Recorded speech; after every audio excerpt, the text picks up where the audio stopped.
There's 6, maybe 7 rookie running backs, because we're talking about the rookie receivers, that could be considered running back ones. Which ones are we buying? Yeah. Is it like the receivers? Is it like it's similar? It's very similar, at least in my opinion. I put this tweet out this week. It's more or less where we got. I put 6. I got a lot of backlash that I should put Akers in there, so I put Akers in there. It's a conversation, even though he's nowhere near number 1 for me. No, not number 1 at all. No. He's number 7. Yeah, he's number 7. It's clear. But of these guys, are there any, it would probably be easier and quicker to say, are there any that you're not buying at this point for the cost? No, none of them. I want them all. I even want Akers.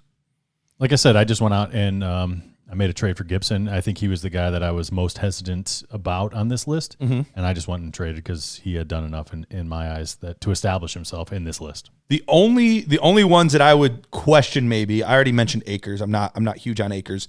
The only other one, which is interesting because I've been the truther on this podcast for this guy, especially early on in the season when I said I was buying. But James Robinson's the only one that's iffy for me. Not me. Here's the reason why. I fully trust him as a player. I think he is a great running back, great vision, tough between the tackles, good hands. No questions about him as a player.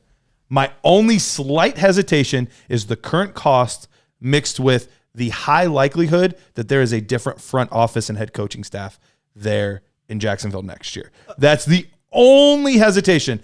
Would I still buy? Probably, yes. But that's the only thing that even would make me pause. Well, here's the problem. I don't believe in my dynasty teams paying the price tag. Like, I can never give what Matt gave up in Denzel Mims and a mid 21 firsts for a super flex league for Antonio Gibson. I couldn't do it. Could you do it for any of these running backs right now? To be fair, I'm set at most positions in that league except for running back. And you're in the playoffs. I could have made the playoffs. Oh, with that. Had I won. Okay. And then he broke his toe on the first carry. So I got demolished. So no, I'm not in the playoffs, but I just missed. Now, after 10 seconds to think about this, realizing for my Devy peeps over here of how abysmal the running back class looks in the future, I guess the time is to buy now. And you want these guys. But going to James Robinson, like, I think he's running back 4 in a year. He's been so good. He's looked really good for Jacksonville. He's one of the only bright spots in Jacksonville on a team that doesn't have many bright spots. And I think any competent GM knows, like, you don't go pay run. This is what you do. You use these guys. So to me, I think we got 4 years of James Robinson coming in. At least 3, because he's an undrafted free agent, so his contract's only 3 years, actually. So you got 3 years of James Robinson, and maybe after next year, because he gets a decent deal. And that would be the nice thing. $6 million a year. That would be the nice thing is because his contract's up sooner, maybe it helps him get a second contract. Yeah. You know, that would be an additional 3 years or 4 years or something like that. And we're looking at these guys. 3 of these guys are running back 1s on the year. Clyde Edwards-Helaire's running back 12.